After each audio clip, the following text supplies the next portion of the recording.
मैंने कांच का गिलास उठाकर दीवार पर दे मारा था और उसके टूटने की आवाज पर मेरी बूढ़ी सास दौड़ती हुई मेरे कमरे तक आ गई थी। उन्होंने जब सारे कमरे में गिलास के कांच बिखरे देखे तो दरवाजे पर ही रुककर पूछने लगी, बहू क्या हुआ, तुम्हें कहीं चोट तो नहीं आई? गिलास कैसे टूटा? मैंने एक तेज नजर अपनी बूढ़ी सास पर डाली जो परेशानी से मुझे देख रही थी। मैंने गुस्से में कहा कि गिलास टूटा नहीं है, मैंने दीवार पर मारकर तोड़ा है, बिल्कुल वैसे जैसे अब मेरे सब्र का पैमाना टूट रहा है और किसी दिन मैं इस पूरे घर को ही आग लगा दूंगी। मैं गुस्से से बेकाबू हो रही थी। मेरी सास मेरे लफ्जों पर हैरान परेशान खड़ी थी। कहने लगी, बेटी बताओ तो सही क्या हुआ है, गुस्सा क्यों हो रही हो? मैंने अपनी सास से कहा कि आपकी बेटियां मुंह उठाकर आ जाती हैं और आप उनकी खातिर दुनिया जहां का सामान जमा कर लेती हैं। कभी सोचा भी है कि मेरा पति कितनी मेहनत से कमाता है, वह परदेश में है और यहाँ आप लोग पैसा लुटाने से बाज नहीं आते हैं। मेरी बात सुनकर मेरी सास कुछ देर तो खामोश रही, फिर कहने लगी, मैंने अपने बेटे का कोई पैसा नहीं लुटाया। मेरी बेटियां जब भी यहाँ आती हैं, आते हुए खुद ही कुछ न कुछ सामान लेकर आती हैं। अभी भी सालनी समोसे लाई थी, रागनी जलेबियां लाई थी और वही सब मिलाकर हमने नाश्ता लगाया था और तुम्हें भी बुलाया था। लेकिन तुमने पूरी बात जाने बगैर ही मुझ पर इल्जाम लगा दिया कि मैं बेटे की कमाई बेटियों पर लुटाती हूँ। मैं उन माओं में से नहीं हूँ जो अपने बेटे की कमाई का एहसास न करूँ। मेरी सास की आंखों में आंसू आने लगे, मगर फिर भी वह धीमे लहजे में कहने लगी, आ जाओ, समोसे ठंडे हो रहे हैं। अब तो मैं सब कुछ बता ही चुकी हूँ तो तुम्हारा गुस्सा भी उतर गया होगा। यह कहकर वह पलटने लगी तो मैं खामोश न रही, बल्कि पीछे से चीख कर कहने लगी, सब जानती हूँ मैं, यह डरामे। सालनी समोसे लाई हैं और फला जलेबियां कहीं नहीं ले आई हैं, मायके आती हैं इसलिए ताकि भाई का पैसा पूरी तरह उड़ा सके। मेरी सास ने बस पलटकर एक नजर मुझ पर डाली थी, उनकी आंखों में सिकवा था और फिर वो वापस लाउंज में चली गईं। कुछ देर में ऐसे कमरे में ही टहलती रही और फिर दबे पांव कमरे से निकली ताकि देखूं लाउंज में क्या हो रहा है। वहाँ मेरी ननद और सास बैठकर समोसे खा रही थी और साथ ही मेरी बड़ी ननद सालनी कह रही थी, क्या आपको भाभी के पास जाने की जरूरत ही क्या थी? आपको उनकी फितरत का पता नहीं है, उन्हें कभी आपकी किसी बात पर यकीन नहीं आएगा। उन्हें तो यही लगता है कि हम उनके पति का पैसा उड़ाते हैं, जबकि सच तो यह है कि वो खुद पानी की तरह पैसा बहाती हैं और उन्हें भाई की मेहनत का ख्याल नहीं है। ननद की बात ने मेरे अंदर आग लगा दी थी। मैं गुस्से में टनटनाती हुई लाउंज में दाखिल हुई। मैंने सख्ती से कहा, आज के बाद हमारे घर ना आना। तुम यहाँ आकर न सिर्फ हमारे घर का माहौल खराब करती हो, बल्कि अपनी माँ को भी मेरे खिलाफ भड़काती हो। मेरी बात पर सालनी रोते हुए खड़ी हो गई और अपनी माँ से कहने लगी कि आज के बाद मैं आपके घर नहीं आऊंगी। मम्मी, आप खुद ही मुझसे मिलने के लिए आ जाना। मेरी सास उसे रोकने लगी, लेकिन उसने अपना सामान समेटा, दोनों बच्चों का हाथ पकड़ा और यह कहकर घर से निकल गई कि वो रिक्शा करके वापस चली जाएगी। जबकि रागनी खामोशी से कभी मुझे देखती, कभी अपनी माँ को। मेरी सास ने मुझे कुछ भी ना कहा, बल्कि वो उठकर अपने कमरे में चली गई।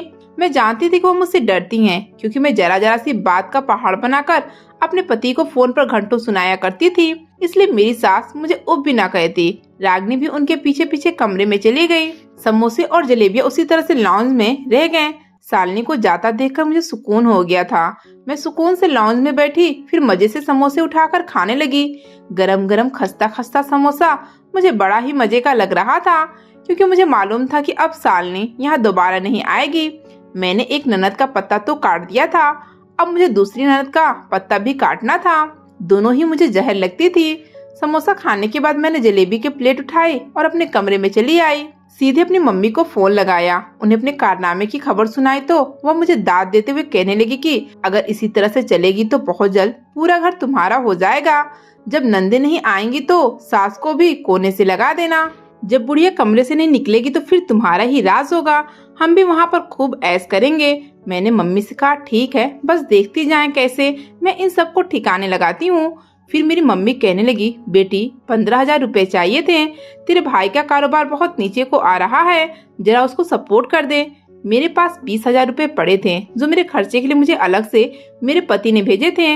मैंने वो मम्मी के अकाउंट में ट्रांसफर कर दिए और कह दिया कि इस बारे में किसी को कुछ न बताना।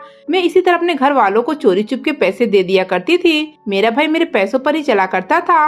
वो पैसे जो मेरा पति परदेश से कमाकर मेरे लिए भेजता था, मैं सारा वक्त अपने कमरे में ही रहती। फिर शाम के वक्त जब मेरे पति का फोन आया तो मैंने फोन उठाते ही बिलक बिलक कर रोने लगी। मेरे रोने पर मेरा पति परेशान हो गया, कहने लगा, माहिरा तुम्हें क्या हुआ है, क्यों रो रही हो, सब ठीक तो है।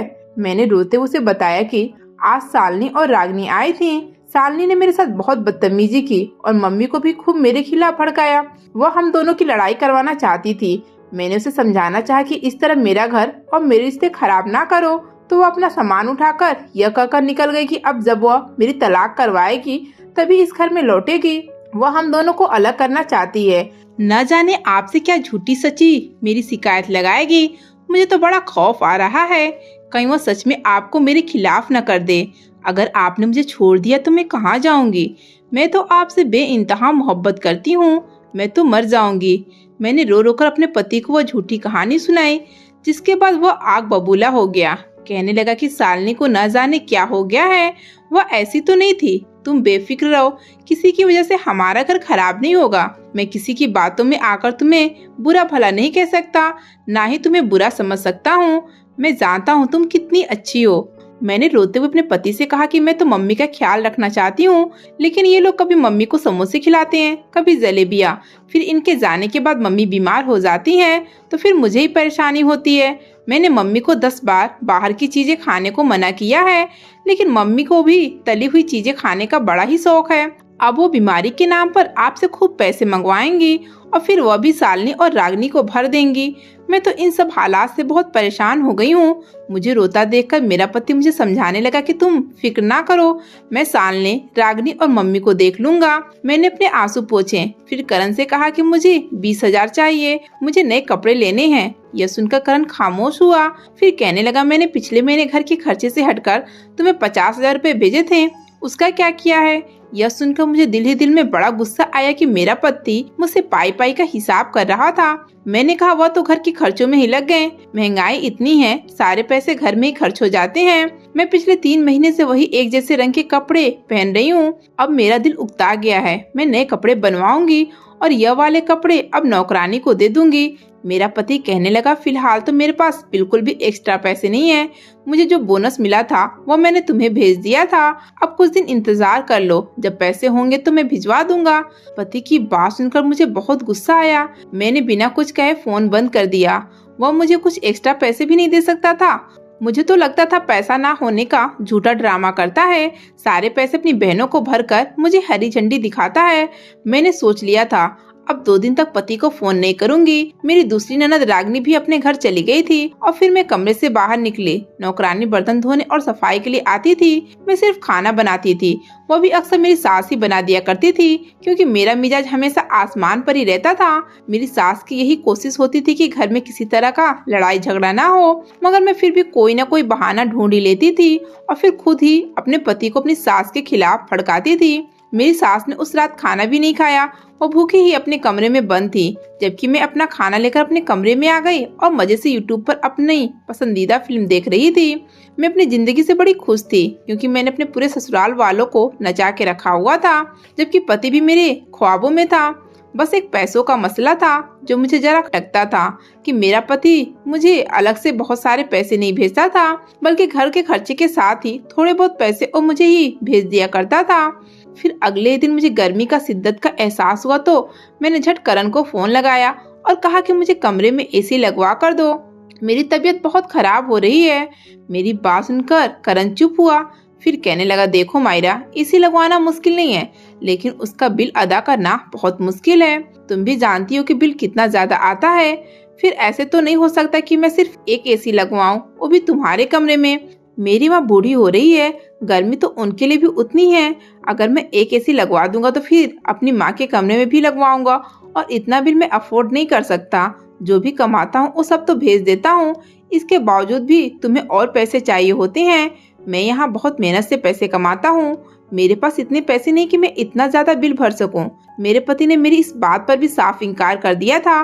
मैंने फिर गुस्से से फोन काट दिया। मैं जो कोई फरमाइश करती थी वो मेरी सास की वजह से अधूरी रह जाती थी। मेरे पति को बराबरी का बड़ा शौक था, वह चाहता था कि अगर मुझे कोई सहूलत दे तो अपनी माँ को भी दे। मैं सारा दिन घर में पटकती रही और गर्मी गर्मी का शोर मचाती रही, और आखिर शाम के वक्त मैंने अपनी सास को यह बात सुना ही दी कि उनकी वजह से करण ने मुझे एसी लगाने के लिए मना कर दिया है। मेरी सास ने कुछ देर मुझे देखा, फिर मेरे सामने ही करण को फोन लगाकर कहने लगी कि बहू को एसी लगवा दो कमरे में। मुझे तो गर्मी की आदत है, लेकिन बहू की तबीयत बहुत खराब हो जाती है।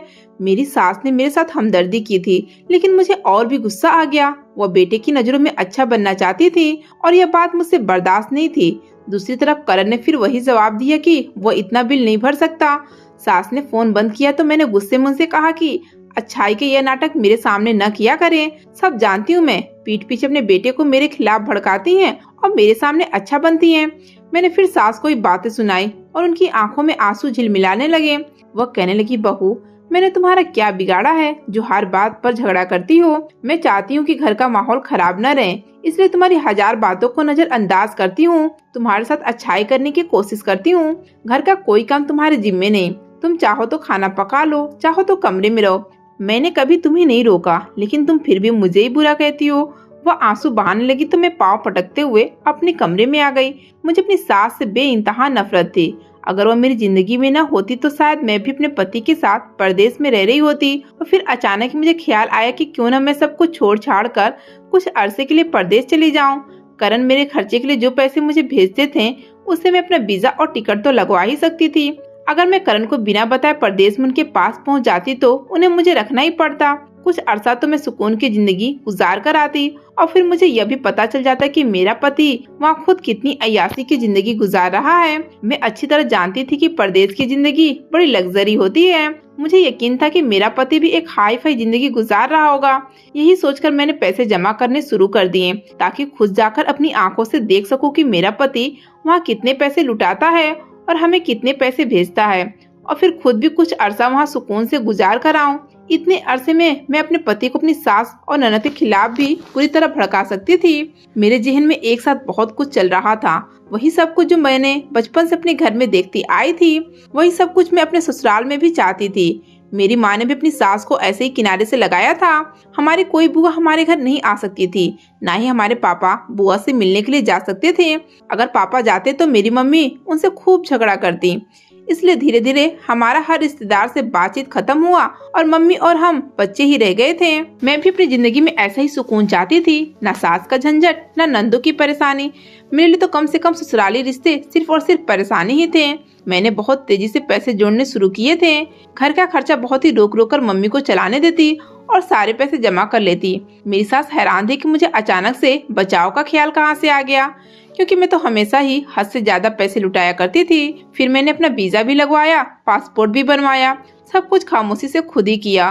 फिर जिस दिन मुझे निकलना था उस दिन मैंने सास को कह दिया कि मैं अपनी मम्मी के घर रहने जा रही हूँ। वो किसी भी बात पर कोई एतराज नहीं करती थी, इसलिए खामोश रही। मैं अपने मम्मी को बताकर एयरपोर्ट पहुंची। वहां से फ्लाइट लेकर सीधे दुबई एयरपोर्ट से बाहर निकलकर मैंने टैक्सी हायर की और वह पता टैक्सी ड्राइवर को पकड़ा दिया जो मेरे पति का था और जो मुझे हमेशा से ही मालूम था। टैक्सी ड्राइवर ने 1 घंटे बाद मुझे उस पते पर पहुंचाया। वो एक फ्लैट टाइप बिल्डिंग थी। मुझे उसके रूम नंबर 18 में जाना था। मैं दिल ही दिल में खुश थी कि मेरा पति मुझे देखेगा तो सीने से लगा लेगा। बहुत अरसे के बाद हम एक दूसरे के साथ तन्हाई में अच्छा वक्त गुजारेंगे और मैं उसे उसके घर वाले के खिलाफ भड़काकर उसके बाकी का पैसा भी अपने ही अकाउंट में मंगवाया करूंगी। दरअसल मेरे पति घर का खर्चा मेरी सास के अकाउंट में भेजते थे, जबकि मेरे पैसे सिर्फ मेरे अकाउंट में भेजा करते थे।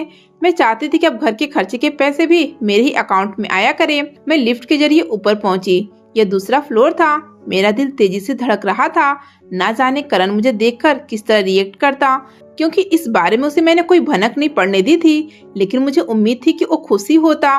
मगर जैसे ही मैंने उस फ्लैट का दरवाजा बजाया तो जिस शख्स ने दरवाजा खोला उसे देखकर मैं हैरान रह गई। वह मेरा पति नहीं बल्कि कोई और था। और फिर जैसे मेरी नजर अंदर पड़ी तो मेरे होश ठिकाने आ गए, क्योंकि वहाँ तो मेरे पति के साथ पूरे 9 मर्द और भी थे। वो एक छोटा सा एक कमरे का अपार्टमेंट था जहाँ पर ये 10 लोग इकट्ठे रहते थे और मैं दरवाजे पर खड़ी थी। मेरा पति तेजी से मेरे करीब आया, मुझे देखकर हाथ पकड़कर वहाँ से दूर ले गया। बाहर के कोने पर खड़े होकर पूछने लगा, माहिरा तुम यहाँ क्या कर रही हो? किससे पूछकर आई हो? कम से कम आने से पहले मुझे बताती तो सही। अब मैं क्या करूँ? तुम्हें कहाँ कहाँ जगह दूँ? मेरे पति को कुछ भी समझ में नहीं आ रहा था कि वो मेरे साथ किस तरह का रवैया करे। वो खुश होने के बजाय परेशान था और मैं तो बस हैरत से पलटकर उस कमरे को देख रही थी जो चिड़ियाघर लग रहा था। करीब करीब 10 बिस्तर लगे हुए थे और अजीबोगरीब सा शोर हो रहा था। सब लोग अपनी अपनी बातों में लगे थे। कोई अपनी फैमिली को वीडियो कॉल मिलाकर बैठा था, कोई गाना सुनने में लगा था। यह सब वो परदेसी लोग थे जो अपनी फैमिली को सुकून देने के लिए यहाँ आए थे और खुद बेसुकून की जिंदगी गुजार रहे थे। मैं जो अब तक ये समझ रही थी कि मेरा पति एक बड़े से अपार्टमेंट में फुल एसी में एक आरामदायक जिंदगी गुजार रहा होगा, यह सब कुछ देखकर मेरे कदमों तले से जमीन निकल गई। मेरा पति कहने लगा, मैं यहाँ नौकरी करता हूँ, मेरा कोई कारोबार नहीं है, जो पैसा मिलता है वो सब इंडिया भेजता हूँ। अपने खर्चे के लिए मुश्किल से कुछ पैसे रखता हूँ और उसमें जो जैसे भी गुजारा मुमकिन हो वैसे करता हूँ। कभी कभी तो 2 वक्त का खाना खाता हूँ और तीसरे वक्त का खाना भी छोड़ देता हूँ, खासकर उस वक्त जब तुम्हारी कोई खास फरमाइश आई हो। तुम्हें क्या लगता है यहाँ मेरे पास तुम्हें रखने के लिए कोई आलीशान कमरा होगा? अब बताओ तुम्हें कहाँ रखूँ? मेरे पास तो इतने पैसे भी नहीं कि होटल में कोई कमरा ले सकूं। मेरा पति परेशानी में सर पकड़कर खड़ा था और मेरी आंखों में आंसू थे। मैंने हकलाते हुए कहा, करण, आपने तो आज तक नहीं बताया कि आप इस जगह पे रहते हैं और आपके कमरे में और भी लोग रहते हैं। करण कहने लगा, जब भी तुम मुझे फोन करती थी तो मैं इस कमरे से बाहर निकलकर बात करता था। मैं नहीं चाहता था कि तुम्हें मेरी परेशानी का एहसास हो। मैं तुम्हें और अपनी माँ बहनों को खुश रखने के लिए यहाँ आया था। अपनी माँ की और तुम्हारी जिंदगी को बेहतर बनाना मेरी जिम्मेदारी थी, इसलिए मैंने बहुत सारी कुर्बानियाँ दी हैं। अपना फ्यूचर तुम लोगों के लिए खत्म कर दिया और बस मैं यहाँ किसी मजदूर की तरह नौकरी करता हूँ। लेकिन पता नहीं क्यों तुम्हें यह बात कभी समझ ही नहीं आई। मेरी आंखों में आंसू आने लगे। मुझे पहली बार एहसास हुआ कि मेरा पति हमारे लिए कितनी मशक्कत कर रहा था। मैंने जल्दी से पर्स में से कुछ पैसे निकालकर अपने पति के हाथ पर रख दिए और कहा कि आप मुझे किसी होटल में कमरा दिलवा दें, मैं 2-4 दिन में वापस चली जाऊंगी। मेरे पति ने मेरी आंखों में आंसू देखे तो अपने हाथों से मेरे आंसू पोंछकर मुझे सीने से लगाते हुए कहा, तुम परेशान ना हो, मैं कुछ मैनेज करता हूँ। अब जब तुम यहाँ आ ही गई हो तो कम से कम 15-20 दिन तो मेरे साथ गुजार कर जाओ। वो बहुत मोहब्बत से मुस्कुराकर मुझे देखने लगा और उसकी मुस्कुराहट ने मुझे नई जिंदगी बख्श दी। मेरे सोचने का नजरिया बदल दिया। मैं जो ये समझती थी कि मेरा पति यहाँ अय्यासी कर रहा होगा, उसकी मशक्कत भरी जिंदगी ने मेरे कदमों तले से जमीन खींच ली थी। मेरे पति ने करीबी एक छोटे से होटल में एक कमरा ले लिया और कुछ दिनों के लिए वो भी मेरे साथ रहने लगा। सुबह से शाम तक वो नौकरी करके जब वापस आता तो फिर मुझे लेकर दुबई की सड़कों पर निकल जाता। मैं उसका हाथ थामकर खूब घूमती फिरती। फिर मेरे पति ने मुझे बताया कि जब भी वो फोन पर मुझे रोता हुआ सुनता है तो बहुत ही ज्यादा डिस्टर्ब हो जाता है। फिर वह कई रातों सो नहीं पाता और यह सुनकर मुझे दुख पहुंचा था कि मेरा जो पति मेरी खातिर इतनी तकलीफें उठा रहा था, मैंने उसी की नींद हराम कर दी थी। मेरा पति चाहता था कि मैं उसकी बूढ़ी माँ के साथ भी गुजारा करूं और मैं अपने पति को ये नहीं बता सकी कि बुरी उसकी माँ नहीं बल्कि मैं हूँ। लेकिन अब मेरा ज़मीर मुझे ये बात चीख चीख कर कह रहा था कि वाकई मैं बुरी थी। मैं अपनी सास को भी फोन करके बता दिया कि मैं यहाँ हूँ और उनसे माफी भी मांगी कि मैं उन्हें बिना बताए आ गई थी। मेरी सास ने इस बात पर भी कुछ न कहा, बस यही कहा कि मेरा बेटा तुम्हें देखकर खुश हो गया होगा और मैं अपने बेटे की खुशी चाहती हूँ। मुझे एहसास हुआ कि मेरी सास कितनी अच्छी औरत है। इतना कुछ हो जाने पर भी उसने कभी मुझे बुरा नहीं कहा था।